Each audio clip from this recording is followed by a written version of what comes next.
যেখানে দেখিবে ছাই উড়াইয়া দেখো তাই, পাইলেও পাইতে পারো অমূল্য রতন। এই লাইন দুটির সত্যতা পাওয়া যায় যেন এখানেই, যে গাছ থেকে ফল নেয়ার পর সাধারণত সার ও হাতির খাবার হিসেবেই ব্যবহার হতো, তাতেই খুলছে গ্রামীণ নারীদের নতুন আয়ের পথ।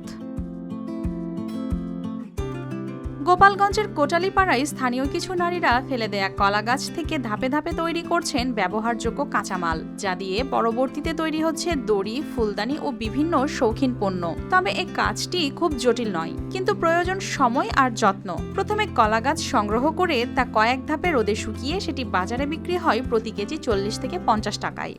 আমরা এই কাজগুলান করি, প্রথম কলা গাছ কেটে এনে এই জায়গা থই, আমরা কাটকে সাইজ করিয়া লারি, তারপর শুগাইয়া বিক্রি হয় 45 টাকা। কিন্তু আমরা সেভাবে করি না, কিন্তু আমাকে মাসে বেতন দেয়, সেইভাবে আমরা কাজ করি। তারা ব্যাগ বানায়, এই ফুল বানায়। তো এই মালটা শুগাইতে আমাকে অনেক সময় লাগে, প্রায় 10 দিন লেগে যায়। 13টি মশলার এক দারুণ কম্বিনেশনে তৈরি ইফাত রশিদ বিরিয়ানি মশলা, উৎসব এখন প্রতিদিন। এই কাঁচামাল থেকে তৈরি পণ্যগুলো দেখতে আকর্ষণীয়, ব্যবহারেও টেকসই ও পরিবেশ বান্ধব হয় শুধু স্থানীয় বাজারেই নয়, দেশের বিভিন্ন জায়গায় বেড়েছে এর চাহিদা।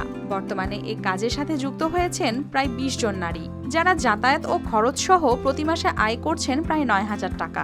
অঙ্কটা খুব বড় না হলেও এর মাধ্যমে তারা পরিবারে দিচ্ছেন আর্থিক সহায়তা। আমাকে বেতন 7,000 টাকা বেতন দেয়, আর 1800 টাকা ভাড়া দেয়। আমরা 21 জন মহিলারা কাজ করি, কিন্তু 21 জন আরো সরকার যদি আমাকে একটু সহযোগিতা করে, তাই মনে আছে আরো সুন্দর করে কাজ করতে পারবো। পরিবেশ বান্ধব এই উদ্যোগে যদি সামান্য প্রশিক্ষণ ও সরকারি সহায়তা পাওয়া যায়, তাহলে এটি ছড়িয়ে পড়তে পারে দেশের বিভিন্ন এলাকায়। তখন হয়তো ফেলে দেয়া কোনো জিনিস অপচয় হিসেবে না থেকে তৈরি হবে নতুন স্বপ্ন, যা বুনবেন দেশের বিভিন্ন প্রান্তের নারীরাই।